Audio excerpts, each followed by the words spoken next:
Minuto a minuto, con el pastor Sergio Guevara. ¿Cómo están, queridos hermanos, amigos? Ya es viernes. Y bueno, queremos terminar esta semana precisamente con lo que dice este letrero. Que estamos orando por ti para que Dios te levante cada día. Así Y es. por eso queremos recordar una oración que Pablo hacía a los de la iglesia de Éfeso, en Efesios 2, versículo 15 en adelante, que dice así: Por eso yo, por mi parte, desde que me enteré de la fe que tienen en el Señor Jesús y del amor que demuestran por todos los santos, no he dejado de dar gracias por ustedes, recordándolos en mis oraciones. Pido que el Dios de nuestro Señor Jesucristo, el Padre glorioso, les dé el espíritu de sabiduría y de revelación para que lo conozcan mejor. Pido también que les sean iluminados los ojos del corazón para que sepan a qué esperanza Él los ha llamado, cuál es la riqueza de su gloriosa herencia entre los santos, y cuán incomparable es la grandeza de su poder a favor de los que creemos. Ese poder es la fuerza grandiosa y eficaz que Dios ejerció en Cristo cuando lo resucitó entre los muertos y lo sentó a la derecha en las regiones celestiales. Entonces, lo que está haciendo aquí el apóstol Pablo es esta pregunta: ¿para qué o por qué debemos llorar para nosotros, entre nosotros y también para los demás hermanos de nuestra iglesia? Pablo dice que por lo menos hay algunas razones de algunas peticiones que debemos de hacer. Así es, y en primer lugar es pedir para que el Señor, que nos dé de su sabiduría y que nosotros podamos conocer mejor a Dios.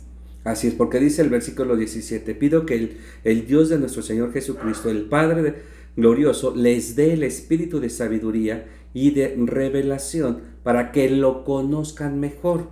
Y creo que es algo muy importante porque muchas veces en esas circunstancias que estamos pasando o en ese problema que estás viviendo, entonces vuelve a saltar la duda o el hecho de decir, bueno, realmente quién es Jesús o realmente qué puede hacer Jesús o Dios en esa situación. Así es, y entre más conozcas de su palabra, más conocerás a tu Padre Celestial.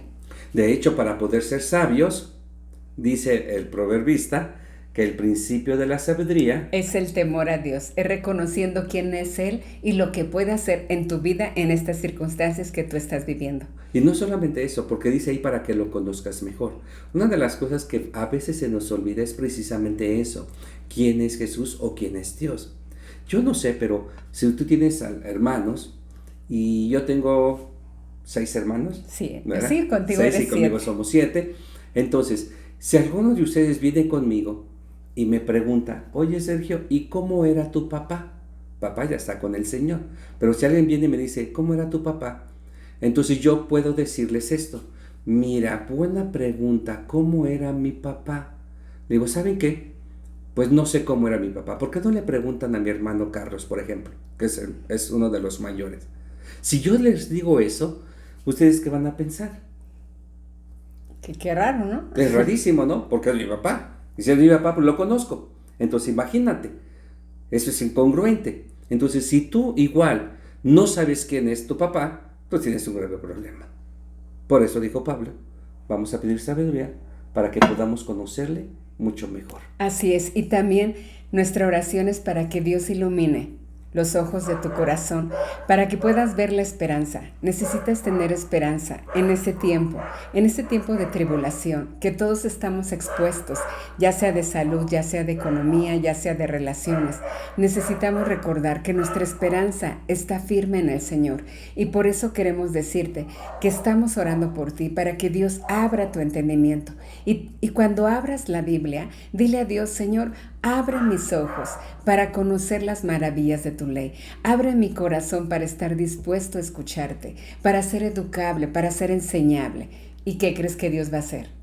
Va a abrir tus ojos y vas a poder ver que Dios está trabajando contigo. Y seguirá haciéndolo, porque Dios sigue obrando en medio de nosotros. Y aún en medio de ese problema que tienes, en medio de esa circunstancia, Dios sigue obrando y quiere hacer de ustedes y de nosotros una vasija Moldeable. nueva. Así es que te recordamos una y otra vez que estamos orando por ti Así y es. también tú sigue orando por tus seres queridos. Sigue orando, no dejes de orar.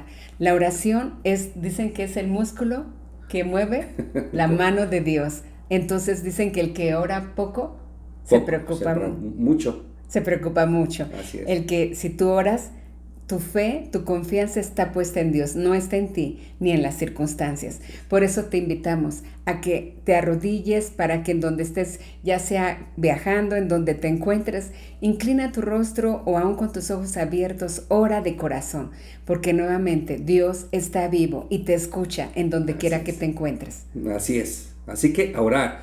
El Pablo nos dice, orad sin cesar. ¿Qué significa eso? Constantemente. Y nosotros estamos orando por ustedes. Te enviamos nuevamente un gran abrazo a distancia, pero cerca de nuestro corazón. Minuto a minuto, con el pastor Sergio Guevara.